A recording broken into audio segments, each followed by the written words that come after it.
नमस्कार विद्यार्थी मित्रांनो, डॉक्टर सुशील स्पॉटलाईट या आपल्या यूट्यूब चॅनलवर तुमचं सर्वांचं स्वागत आहे. 5 एप्रिल 2021च्या चालू घडामोडींचं विश्लेषण आपण बघणार आहोत. तत्पूर्वी डॉक्टर सुशील स्पॉटलाईटला टेलिग्रामवर फॉलो करण्यासाठी डिस्क्रिप्शनमध्ये लिंक तुम्ही वापरू शकता. फेसबुकवर आपला ग्रुप आहे, तिथेही फॉलो करू शकता. सो स्पॉटलाईट जानेवारी, फेब्रुवारी, मार्च 2021 हे 3 महिन्याचं जे काही आपलं बुक आहे ते बुक 1-2 दिवसामध्ये तुम्हाला अवेलेबल होईल. ॲमेझॉनवर ते ऑलरेडी लिस्ट आहे, परंतु त्याची प्रिंट अजून आलेलं नाही आहे आणि त्याच्यामुळं ते काही लोकांचे मेसेजेस होते की ते अजून अवेलेबल दाखवत नाही आहे. तर ते 1-2 दिवसात तुम्हाला अवेलेबल होऊन जाईल. सगळ्यात पहिली न्यूज जी आहे ती आपली की दुर्मिळ आजार राष्ट्रीय धोरण, national policy for rare diseases 2021. तर हे धोरण आलेलं आहे बघा रेअर डिसिजेस संबंधी. आता याच्यातल्या महत्त्वाच्या तरतुदी काय आहेत त्या धोरणामधल्या.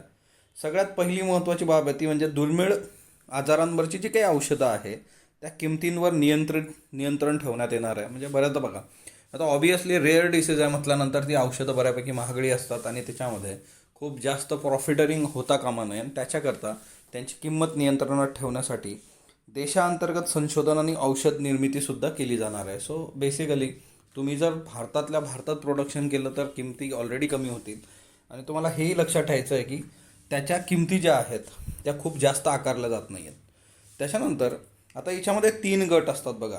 ओके, एकूण तर पहिल्या गटातील दुर्मिळ आजारांवर उपचारांसाठी राष्ट्रीय आरोग्य निधीतून 20 लाख रुपयांपर्यंत मदत केली जाणार आहे. सो हे MCQ साठी फार महत्त्वाचं आहे की पहिल्या गटातील आजारांसाठी 20 लाख रुपयापर्यंतची मदत केली जाईल. उपचारांसाठी सामूहिक मदत उभारण्याची यंत्रणा विकसित करण्याचं नियोजन करण्यात आलेलं आहे. सामूहिक मदत उभारण्याची यंत्रणा, याला तुम्ही काय म्हणाल, क्राऊड फंडिंग. ओके, हा जो प्रकार आहे तो काय आहे, क्राऊड फंडिंग. ओके, म्हणजे तुम्ही आवाहन करू शकता आणि त्या आवाहनामधून लोकांकडून तुमच्याकडे पैसा येऊ शकतो. त्याच्यानंतर दुर्मिळ आजारांची राष्ट्रीयकृत नोंदणी करण्यात येईल आणि जिल्हा न्याय समित्यांद्वारे आजाराचं लवकर निदान करण्याचं उद्दिष्ट पण ठेवण्यात आलेलं आहे.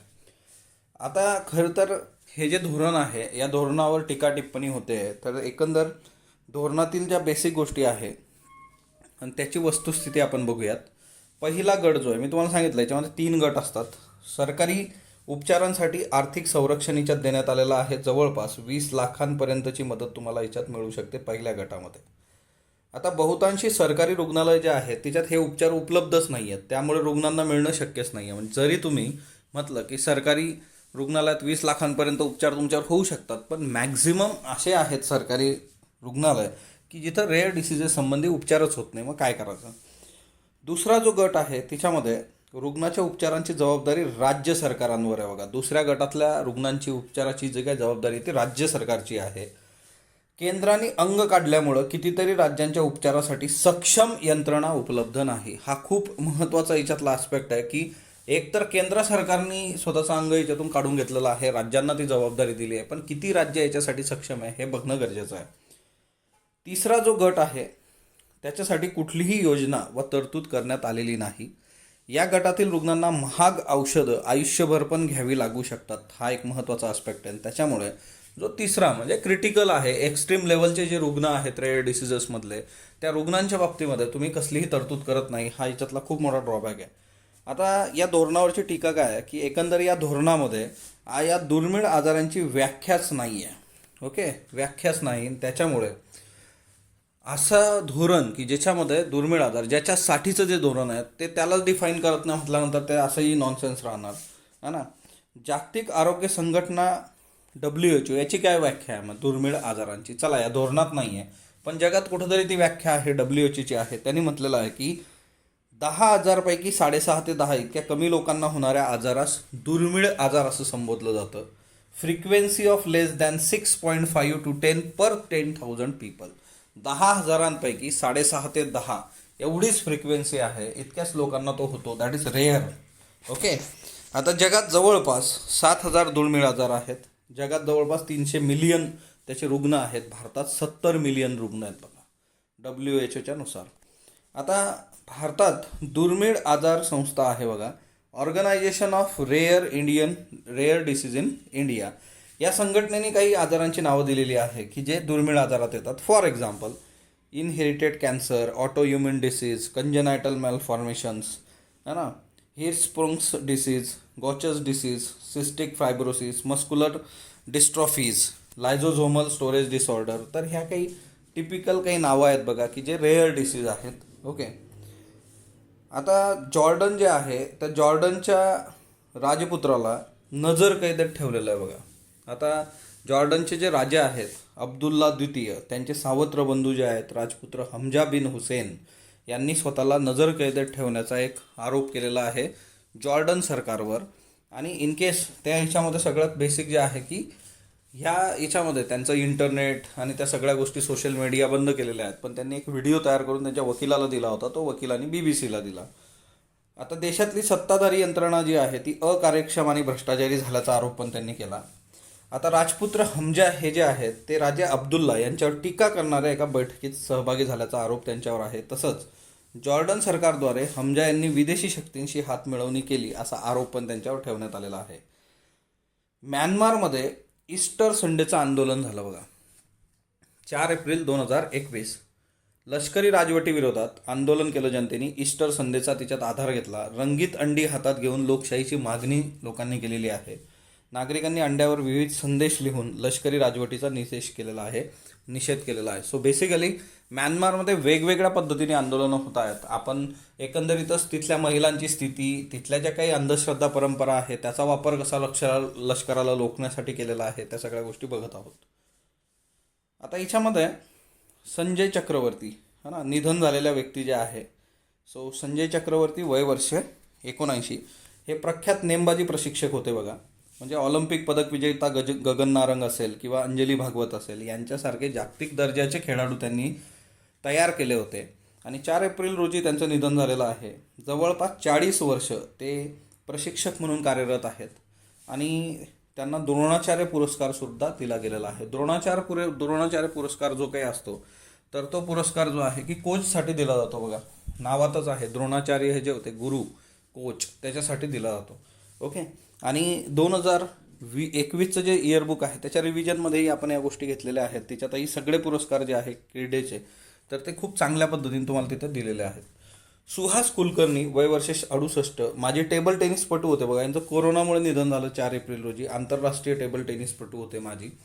आणि 2019मध्ये राष्ट्रीय ज्येष्ठांच्या टेबल टेनिस स्पर्धेचं विजेतेपद त्यांनी पटकवलं होतं. सो ज्येष्ठांची जी टेबल टेनिस स्पर्धा होती तिच्यामध्ये इथे भाग घेत होते. प्रशिक्षणामध्ये त्यांचं काम चालू होतं. ज्येष्ठ अभिनेत्री शशिकला वय वर्ष 88. शशिकला आता मुझसे शादी करोगी चित्रपट तुम्ही बघितला असेल तर सलमान खानच्या आजीचा जो काही रोल आहे तो शशिकला यांनी केलेला आहे. शशिकला जवळकर. ओके. सोलापूरमधल्या एका उद्योजकाच्या घरी त्यांचा जन्म झाला होता. सो सोलापूर कनेक्शन इथं आहे. आणि दुसरी महत्त्वाची गोष्ट जी आहे की यांचा जन्म सोलापूरमध्ये झाला. वयाच्या 5व्या वर्षापासून नृत्य आणि अभिनयाच्या कार्यक्रम त्या सादर करायच्या. पण नंतरच्या काळात कसं झालं ना की तुम्ही जर म्हणजे ही जी पिढी आहे शशिकला यांची, या पिढीमध्ये कितीतरी अशी लोकं आहेत मॅक्झिमम की जी फक्त त्यांच्यावर ज्या काही आर्थिक जबाबदाऱ्या लादल्या गेल्या त्याच्यामुळे त्या लोकांनी एकंदरीतच या चित्रपटसृष्टी असेल मनोरंजनसृष्टी असेल तिच्यामध्ये पदार्पण केलं होतं किंवा ते त्यांच्यावर इन्फोर्स झालं होतं.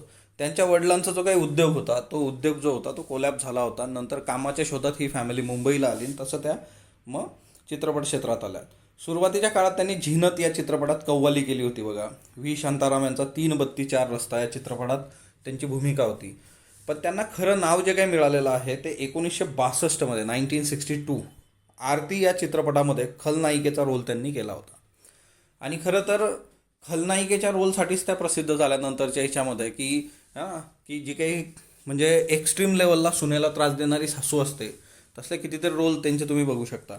आणि मग 62मधला आरती चित्रपटात तिथून त्या खलनायिका झाल्या. चित्रपट बघा त्यांचे अनुपमा, सुजाता, आई मिलन की बेला, गुमराह, वक्त, खूबसूरत, कभी खुशी कभी गम, चोरी चोरी, बादशाह. त्याच्यानंतर जीना इसी का नाम है, दिल दे के देखो, अपनापन, सोनपरी या मालिकासुद्धा त्याने केलेल्या आहेत. सोनपरी मालिकेमध्ये बऱ्यापैकी त्या लक्षात आहेत बऱ्याच लोकांना है ना. सो शशिकला यांच्यावर प्रश्न अपेक्षित आहे त्या काळात. मध्य प्रदेशमध्ये बांधवगड व्याघ्र प्रकल्प आहे. तिथं मानवी हस्तक्षेपामुळे आग लागली. राज्यसेवा पूर्वपरीक्षेमध्ये जे काही व्याघ्र प्रकल्प वगैरे विचारले गेलेले आहेत ते जर तुम्ही लक्षात घेतले तर एक गोष्ट लक्षात घ्या की ते जे प्रश्न आहेत बऱ्याचदा असं वाटतं की हा पर्यावरणाचा प्रश्न आहे. हा पर्यावरणाचा प्रश्न नाही, तो करंटमधून आलेला प्रश्न आहे. जसं आता हे बांधवगड व्याघ्र प्रकल्प चर्चेत आलं मग अशांवर तुम्हाला प्रश्न विचारला जातो, म्हणून त्या पर्यावरणाच्या पुस्तकातले अख्खे चार्टचे चार्ट रट्टा मारायचे प्रत्येक राज्यात किती आहे, तर त्याचा असा खूप काही सिग्निफिकन्स नाही आहे. बांधवगड व्याघ्र प्रकल्प जे आहे त्याच्यात वणवा लागण्याची घटना एप्रिल 2021च्या पहिल्या वीकमध्ये लक्षात आली होती बघा. आता या आगीमुळे बांधवगड व्याघ्र प्रकल्पामध्ये जैववैविध्यपूर्ण जीवनावरण जे काही आहे त्याचा नाश झालेला आहे. म्हणजे साधी गोष्ट आहे, जे काही जंगलात वनवे पेटतात बघा, तर त्याला काही नियंत्रणात आणणं इतकं सोपं नसतं आणि तिच्यामुळे मोठ्या प्रमाणावर नुकसान होतं. आपण ऑस्ट्रेलिया, ॲमेझॉनची जंगलं तिच्यात बघितल्या आहे गोष्टी. आता ही आग लागण्याची 3 कारणं असू शकतात आणि ही आग मानवी हस्तक्षेपामुळे लागली आहे याच्यावर तर शिक्कामोर्तब केलेला आहे तिथल्या वन विभागाने. 3 कारणं कुठली कुठली? एक, मोहाची फुलं लोकांनी गोळा केल्यानंतर उरलेला कचरा जाळण्याचा प्रयत्न केला असावा आणि त्या कचऱ्याच्या आगीतून मध्ये ही आग लागली. अभयारण्यात राहणाऱ्या लोकांनी जंगली हत्तींना पळवण्यासाठी आग लावली असावी, कारण ह्या हत्ती छत्तीसगड भागातून इकडे येत असतात बघा. हत्तींना पळवण्यासाठी लावलेली आग. कुणीतरी जळती सिगरेट टाकल्याने ही आग लागली असल्याची शक्यता आहे. सो ह्या काही बेसिक गोष्टी आहेत. तुम्ही कुठं फिरायला जात असाल, ट्रेकिंगला जात असाल, तर अशा ठिकाणी तुम्ही अशा पद्धतीची काळजी घेणं फार गरजेचं आहे. जर तुम्ही तिथं गडावर जाऊन स्वयंपाक करणार असलात, है ना, शेकोटी पेटवणार असलात, तर मग या छोट्या छोट्या गोष्टी आहेत, कारण असं होऊ शकतं. ओके, मग आता याच्यावर उपाय काय आहे? एक तर अशी आग विझवण्यासाठी अग्निशमन विमानांचा वापर केला जातो. विकसित देश जे आहे, डेव्हलप कंट्रीज, तिथं आग विझवण्यासाठी विमानच वापरले जातात. मध्य प्रदेश सरकार केंद्र सरकारला आता विनंती करून 235 कोटी किमतीचं विमान खरेदी करण्याची विनंती करणार आहे, की ज्या विमानात मोठा पाणी साठा असतो आणि ते विमानावरून तो पाणी साठावरून सोडणार पाणी आणि ती आग आटोक्यात येते. सो अशा आगीच्या घटनात विमान दिल्लीहून बांधवगड आणि कान्हा अभयारण्यात 2 तासात प्रवेश करू शकतं. सो बघूया त्या काळात कशा पद्धतीने गोष्टी होतात. आणि तुम्हाला एकंदर हे जे प्रश्न आहेत, की जे काय आग लागण्याच्या घटना आहेत, त्याच्याबद्दलचे सगळे रेग्युलर येतं बघा. मला तुम्ही कमेंट बॉक्समध्ये सांगा कुठल्या राज्यामध्ये वनातल्या ज्या काही आगी आहेत किंवा वनातले वनवे जास्त पेटतात. ओके, या शशिकला आहेत बघा. शशिकला यांना तुम्ही बघितलेलं असेल. त्याच्यानंतर हे जे जॉर्डनचे जे काही राजकुमार आहेत, ज्यांनी म्हटलंय मला नजर कैदेत ठेवलेलं आहे ना, ते आहेत. त्याच्यानंतर जॉर्डन हा देश बघा, इथं जॉर्डन आहे. एकंदरच हा खाली सौदी अरेबिया, इकडे इस्रायल आहे, है ना. त्याच्यानंतर हा वरती जो आहे सिरिया आहे. सो जॉर्डन हा देश इथं लक्षात ठेवा. ओके, महत्त्वाचं आहे बघा मॅपमध्ये. आता H1B व्हिसा जो आहे त्याच्यासाठी जी काही मर्यादा लावलेली होती बघा, की ते थांबवलेले होते डोनाल्ड ट्रम्प यांनी. तर बायडन हे जे आहे त्याने आधीच सांगितलं होतं की याचं एक्सटेंड केलं जाणार नाही मार्च 21च्या पुढं, आणि H1B व्हिसा जो आहे तो दिला जाईल. आता याच्यामध्ये सगळ्यात महत्त्वाचं, H1B visa US non immigrant याच्यासाठी असतो बघा. जे प्रोफेशनल भारतातून किंवा इतर देशातून तिकडं कामासाठी जातात त्यांना H1B व्हिसा लागतो. आणि सगळ्यात महत्त्वाचं जे आहे की भारतीयांना मग याचा फायदा कसा होणार, तर 2 गोष्टी आहेत. एक तर कंपन्या ज्या आहेत, भारतीय कंपन्या ज्या तिथं काम करतात, तर इथून ते लोक आयात करतात किंवा तिथल्या US कंपन्या, US बेस्ड कंपन्या. त्याचं रिझन असं आहे की भारतातला जो लेबर आहे किंवा भारतातला जो प्रोफेशनल आहे तो कमी पैशात काम करतो as compare to US citizen. US जे तरुणी आहेत त्यांच्या अपेक्षा जास्त आहेत आणि त्याच्यामुळे भारतीय लोक जे आहेत तिथं कमी याच्यात काम करायला तयार आहे, पण भारतीय लोकांसाठी ते कमी म्हणजे खूप जास्त असतं. आणि तशा सगळ्या गोष्टी आहेत. जर H1B व्हिसा त्याच्यावर निर्बंध आलेत तर मग या कंपन्या कुठून लोकांना आणणार, कुठून त्याच्यामधून कर्मचारी भरणार, मग त्यांचे खर्च तिथं वाढतात. अशा बऱ्याचशा गोष्टी ह्याच्यात आहेत. सो नक्कीच आता बायडन यांचा जो काही सगळा हा निर्णय आहे तो भारतीयांना खूप सुखावणारा असणार आहे. कालचे प्रश्न बघा. द लॅन्सेटच्या अहवालाबाबत बिनचूक विधान निवडा. करोनाबाबत जागतिक स्तरावर माता मृत्यू, बालमृत्यू 28% वाढले. बरोबर. भारतात संस्थात्मक प्रसूती 28% वाढ झाली. वाढ नाही झाली, तिच्यामध्ये घट झाली, कारण सगळी यंत्रणा कशाच्या मागे होती? कोविड-19च्या मागे. त्याच्यामुळे तुम्हाला बिनचूक विधान निवडायचं आहे फक्त अ. रायगड उत्खननामध्ये नक्षीकाम असलेली सोन्याची बांगडी सापडली. बरोबर, आपण फोटो बघितला होता. रायगडावरील उत्खननामध्ये सापडलेल्या वस्तूंचं जतन मुंबईच्या संग्रहालयात केलं जाणं. मुंबईच्या नाही, औरंगाबाद. ओके, आता याच्यात तुम्हाला बिनचूक नसलेलं म्हणजे चूक विधान, तर चूक विधान जे आहे ते ब. India's power elite class caste cultural revolution हे पुस्तक खालीलपैकी कोणी लिहिलेलं आहे? तर हे पुस्तक संजय बारू यांनी लिहिलेलं आहे. संजय बारू यांचं ॲक्सिडेंटल प्राईम मिनिस्टर हे पुस्तक ऑलरेडी एक आहे की ज्याच्यामुळे ते चर्चेत आले होते. त्याच्यावर मूव्ही पण निघाला बघा. रभा लोकनृत्य कोणत्या राज्याशी संबंधित आहे? तर हे आसामशी संबंधित आहे. म्यानमारमध्ये थेरवाद बौद्ध धर्माचं पालन मोठ्या प्रमाणात केलं जातं. बरोबर. 1920 पासून कॅबिनेट मिनिस्टर पदापर्यंत पोहोचणाऱ्या आंग सान सू की पहिल्या महिला आहेत. हे चुकीचं आहे बघा, त्या चौथ्या महिला आहेत. Okay, fourth. सो हिच्यामध्ये जे आहे की फक्त आणि फक्त अयोग्य आहे. त्याच्यानंतर आजचे प्रश्न घ्या. भारतातील वाघांचे राज्य हे बिरुद कोणत्या राज्याला प्राप्त आहे? केरळ, कर्नाटक, गुजरात, मध्य प्रदेश. खालीलपैकी कोणत्या राज्याचा समावेश बासमती तांदळाच्या GI टॅगमध्ये होत नाही? हिमाचल प्रदेश, पंजाब, गोवा, दिल्ली. भारताद्वारे जागतिक स्तरावर 65% बासमती तांदळाची निर्यात केली जाते. 2020 मध्ये भारताने युरोपियन महासंघाकडे बासमती तांदळाला संरक्षित भौगोलिक निर्देशक दर्जा देण्याचा अर्ज केला होता. भारतात 2002 मध्ये भौगोलिक निर्देशक कायदा अंमलात आला. फक्त अयोग्य, अयोग्य, अकयोग्य, अबकयोग्य.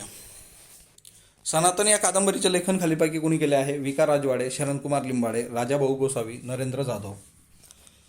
संरक्षण, अधिवास व्यवस्थापन, मानव वन्यजीव संघर्ष व्यवस्थापन, लोकांचा सहभाग व नवनवे प्रयोग या पंचसूत्रीची अंमलबजावणी व्याघ्र संवर्धनासाठी करणारे राज्य कोणते? मध्य प्रदेश, कर्नाटक, महाराष्ट्र, केरळ. सो याची उत्तर तुम्ही कमेंट बॉक्समध्ये देणार आहात. स्पॉटलाईटला जो तुम्ही प्रतिसाद देत आहात त्याबद्दल मी आपला आभारी आहे. स्पॉटलाईटला लाईक करा, शेअर करा, सबस्क्राईब करा. धन्यवाद विद्यार्थी मित्रांनो.